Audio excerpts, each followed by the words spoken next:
that we'd seen there before, and you would nod and say hello. As the evening wore on, a couple of gentlemen who we had seen there at the disco before came over and said that there was a party that was going to be held not long after the close of the discotheque. So my friend and I thought, well, it was a lovely evening. We had danced, we had fun, and so we thought, yes, we would go to this party, and we met up with the gentleman who, as I say, we had seen in the discotheque before, and we followed them to a house which was single-fronted little miner's cottage, not far out of Melbourne. And when we pulled up, they waited for us to get out of the car, which I thought, okay, thank you. And before we entered the house, they asked us to remove our shoes. Well, I thought that was a bit out of the ordinary, but that might have been the owner of the house or the renter of the house. That may have been what they wanted. So, okay, we left our shoes at the front door, and we were escorted down the passage, which had rooms on the left side going off the passage, and at the end of this passageway was the kitchen. So there was wine and spirits on the table. I didn't see any coffee or tea that was made available to us. But I thought, well, it was very quiet for a party. And I said to my friend, I'm getting the feeling that something is not right here. And she looked at me and said, well, it's very quiet, isn't it? And I said, we'll just have a look around for a moment and just see whether there is just music that's soft or...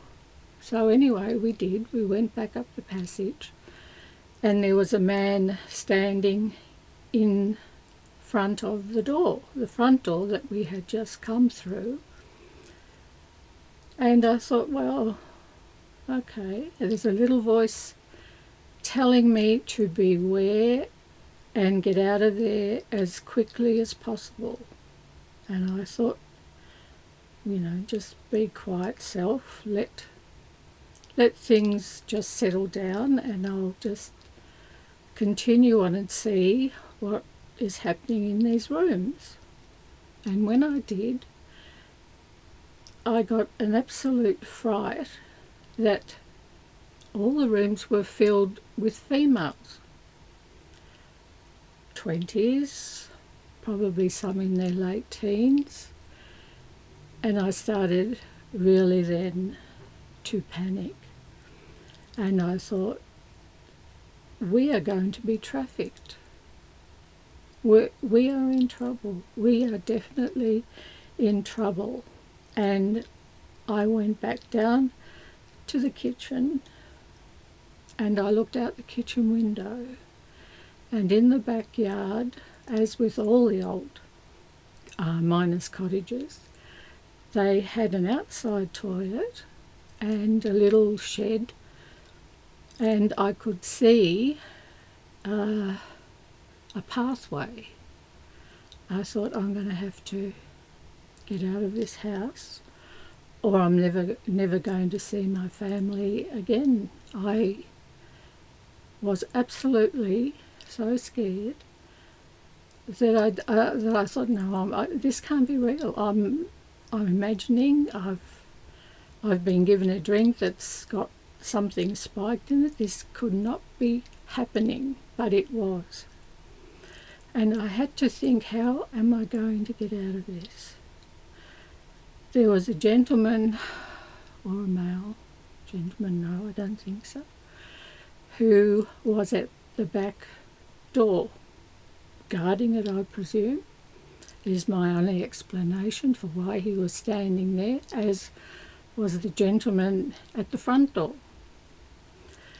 And I could hear girls starting to cry and become agitated, and were obviously not in a tranquil state. They sensed what I did. And I thought, I have to get out of here.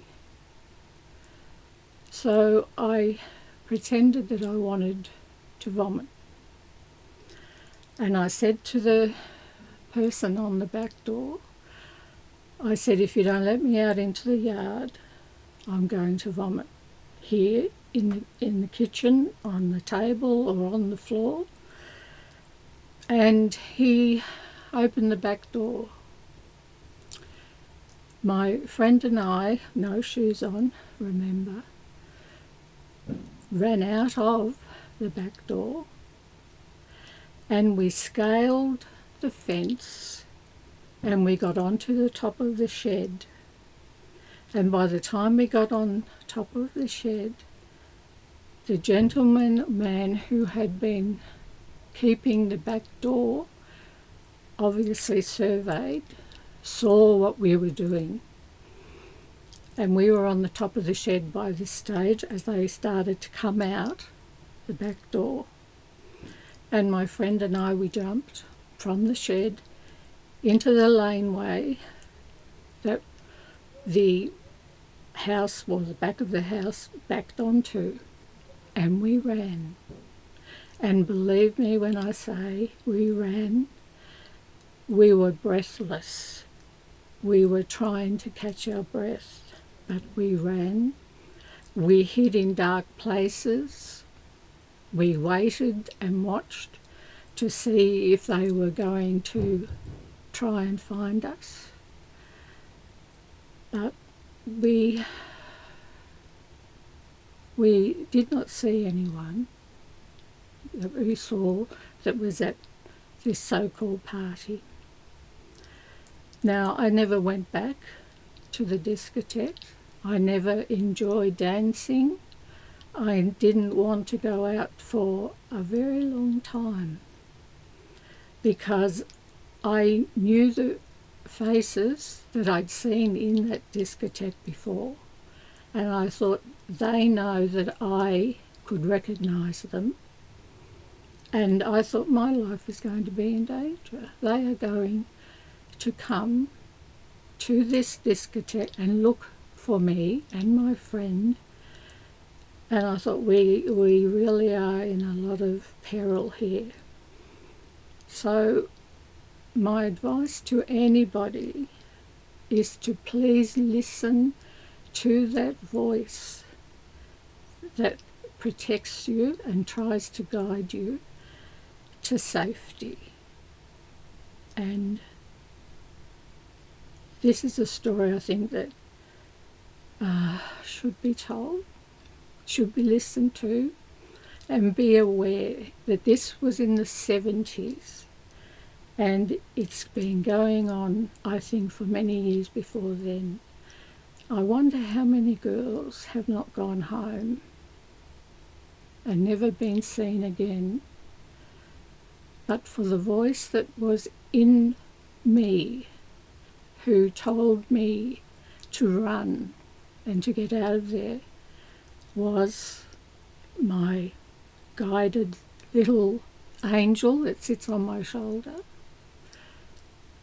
Was it somebody in my past family who were with me that night? But somebody was. Somebody was telling me that I was in a lot of trouble.